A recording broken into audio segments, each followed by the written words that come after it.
નમસ્કાર ગુજરાત। આજે આપણે જોઈશું 3 જાન્યુઆરી 2025નું મોસ્ટ ઇમ્પોર્ટન્ટ કરંટ અફેર। તે પહેલાં ખાસ કરીને ચેનલ ઉપર નવા હોય તો ચેનલને સબસ્ક્રાઈબ કરી લેવી, વિડીયો પસંદ આવે તો લાઈક કરવો અને તમારા મિત્રો સુધી શેર પણ કરી દેવો। તો ચલીએ આજનો ક્લાસ શરૂ કરીએ। તો તાજેતરમાં જ ગ્લોબલ ફેમિલી ડે 2025 ક્યારે ઉજવવામાં આવ્યો છે? તો 1 જાન્યુઆરીએ આ દિવસ ઉજવવામાં આવે છે દર વર્ષે। તો જોઈએ આના વિશે। તો વૈશ્વિક કુટુંબ દિવસ 1 જાન્યુઆરીએ ઉજવવામાં આવે છે, જે પરિવારમાં એકતા, પ્રેમ અને પ્રશંસા સંદેશા અને નવા વર્ષોને જે સૂર સેટ કરે છે। અને મોટાભાગે લોકોમાં જે વિશ્વ શાંતિ ઈચ્છે છે અને ઘણા લોકોના ગ્રહને વધુ સારું સ્થાન મળવા માટે આ દિવસ મનાવવામાં આવે છે દર વર્ષે। આના જ લગતા દિવસો જોઈ લે તો આંતરરાષ્ટ્રીય કુટુંબ દિવસ 15 મેએ ઉજવીએ છીએ અને કૌટુંબિક રેમિન્ટ્સનો આંતરરાષ્ટ્રીય દિવસ આપણે 16 જૂને ઉજવીએ છીએ। તો આ ત્રણેય દિવસો યાદ રાખવા ખાસ કરીને। ત્યારબાદ કયા રાજ્યમાં ભાજપની જે સરકાર છે એની અશોક ગેહલોતે બનાવેલા જે 12 જિલ્લા હતા એને રદ કરી દીધો અથવા તો એ પ્રસ્તાવને નામંજૂર કરી દીધો? તો રાજસ્થાનમાં આવું થયું છે। તો રાજસ્થાન સરકારના જે અશોક ગેહલોત હતા આની પહેલાંના જે કઈ સરકાર હતી કોંગ્રેસની હતી એના જેના 12 નવા જિલ્લાને મંજૂરી આપી હતી એને અહીંયા રદ કરી દીધા। તો ભજનલાલ શર્મા કેબિનેટની જાહેરાત કરી 20માંથી માત્ર 8 જિલ્લાઓને અને અગાઉના કોંગ્રેસના જે શાસક દ્વારા સૂચિત કરાયેલા 3 વિભાગોમાંથી એક પણ નહીં રહે એવો જિલ્લો। તો ખાસ કરીને 12 જિલ્લાનો પ્રસ્તાવ ફગાવી દીધો છે અહીંયા, તો યાદ રાખવું। અને આની સાથે જ ગુજરાતમાં પણ એક નવો જિલ્લો બનવાની છે કંઈક, તો ઓફિશિયલી માહિતી હસ્તે નથી આવી, ન્યૂઝ ચેનલવાળા કહે તો જોઈ લઈએ આપણે પણ। તો બનાસકાંઠાના 2 ભાગ કરી અને 34મો જિલ્લો બનાવશે, એક બનાસકાંઠા તો રહેશે એમાંથી એક થરાદ જિલ્લો બનશે। ખાસ કરીને નવા વર્ષના પ્રથમ દિવસે મુખ્યમંત્રી શ્રી ભૂપેન્દ્ર પટેલે ઉત્તર ગુજરાતમાં મોટી ભેટ આપી બનાસકાંઠા જિલ્લાનું વિભાજન કરી નવો વાવ થરાદ જિલ્લો નામ નવું એટલે કે નિર્ણય લીધો છે આવો। હવે બને ત્યારે જોશું। ત્યારબાદ જોઈ લઈએ આમાં તાલુકા વગેરે વગેરે છે, એટલા બધી ઇમ્પોર્ટન્ટ નથી તો એ જોઈ લેવા। વાવ, ભાભર, થરાદ, ધાનેરા, સુઈગામ, લાખાણી, દિયોદર, કાંકરેજ એમ ટોટલ કેટલા તાલુકા રહે? થરાદમાં 8 તાલુકા રહે અને ભાભર, થરાદ, થરા અને ધાનેરા 4 નગરપાલિકા એટલે કે 4 નગરપાલિકાઓ વાવ થરાદ જિલ્લામાં સમાવેશ થશે। અને આ નવા જે વાવ થરાદ જિલ્લાનું મુખ્ય મથક થરાદ હશે, એટલે જ નવું થરાદ જિલ્લાનું નામ રાખવામાં આવ્યું છે। ત્યારબાદ આ મોસ્ટ ઇમ્પોર્ટન્ટ પ્રશ્ન, મધ્યપ્રદેશમાંથી 15 વાઘને કયા રાજ્યમાં શિફ્ટ કરવામાં આવશે? તો થોડાક રાજસ્થાનમાં, ઓડિશામાં અને છત્તીસગઢમાં મોકલવામાં આવશે, એટલે કે આપેલા તમામમાં। તો મધ્યપ્રદેશમાંથી 15 જે વાઘ જે છે એને રાજસ્થાનમાં, છત્તીસગઢમાં અને ઓડિશામાં શિફ્ટ કરવામાં આવશે।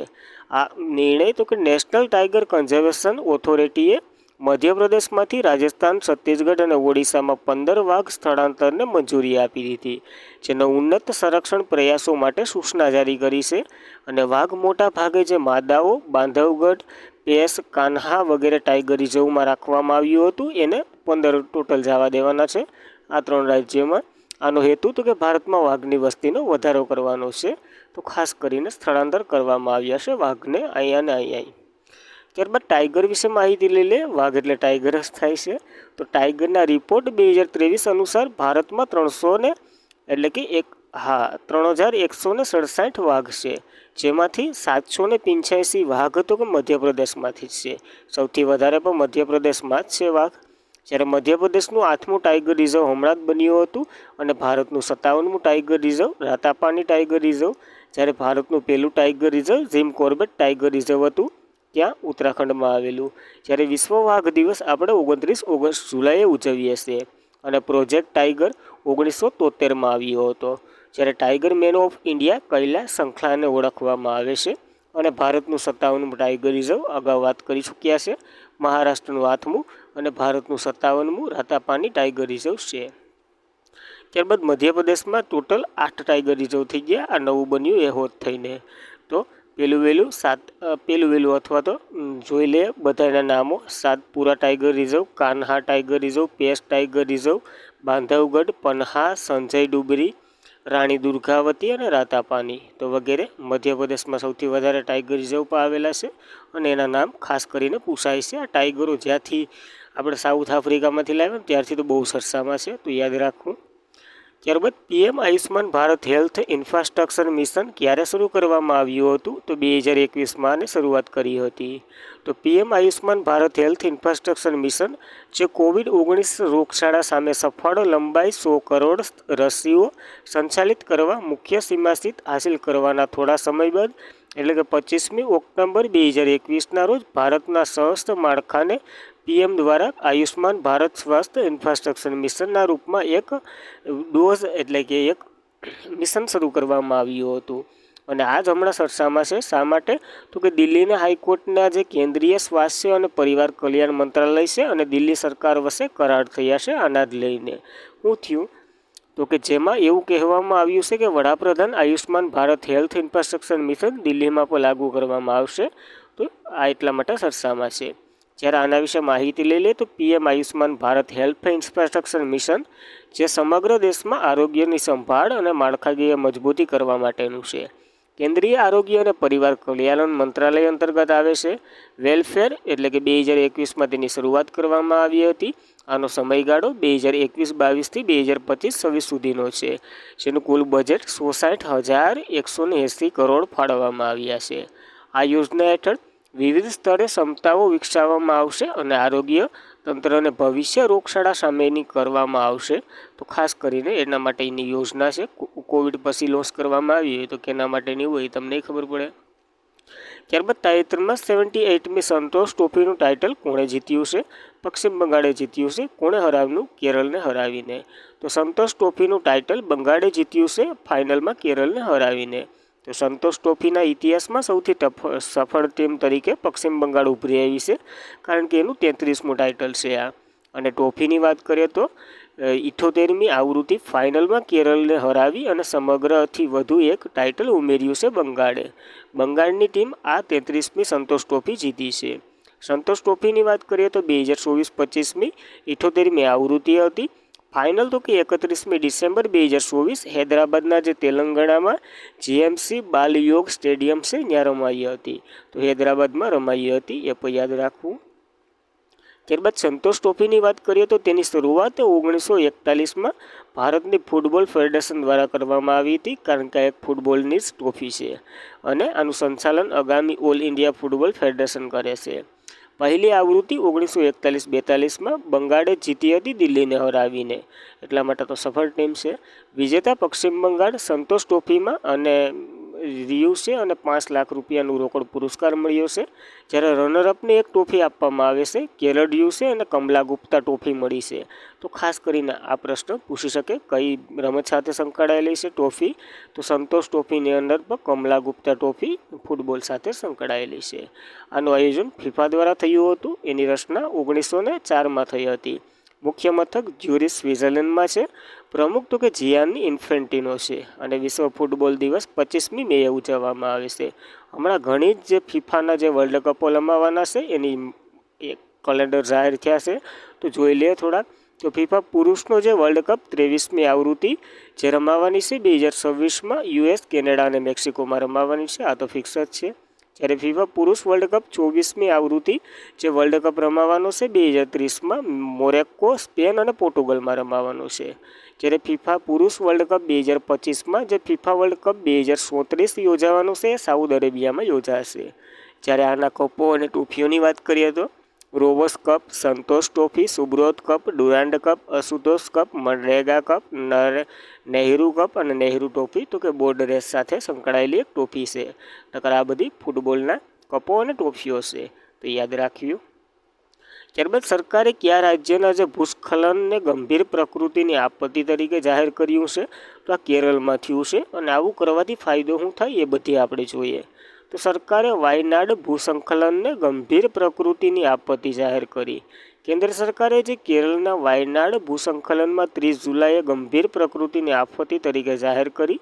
હવે આ તો જંત ઘટના જે 200થી વધુ લોકોના જીવ લીધા અને ઘણા ઘાયલ પણ થયા છે. આ જે જાહેર કરે કેન્દ્ર સરકાર એમાંથી ફાયદા શું થાય? તો તેથી હવે રાજ્ય સરકાર અને જે રાષ્ટ્રીય સહાય આપવામાં આવશે અને આપત્તિ રાહત ફંડ પણ જારી કરવામાં આવશે. અને આમાં કેન્દ્ર રાજ્ય વચ્ચે 3:1 જેમના પ્રમાણમાં ભંડોળ વહેંચવામાં આવશે, એટલે કે 3 જેમ કેન્દ્ર ભોગવશે અને 1 જેમ રાજ્ય ભોગવશે, એવી રીતના કહેશે. મને ફાઇનલ ખબર નથી. ત્યારબાદ કેરળની વાત કરીએ તો કેપિટલ તિરુવનંતપુરમ છે. સીએમ તો કે પિનારાઈ વિજયન છે અને ગવર્નર રાજેન્દ્ર વિશ્વનાથ અલરેકર છે.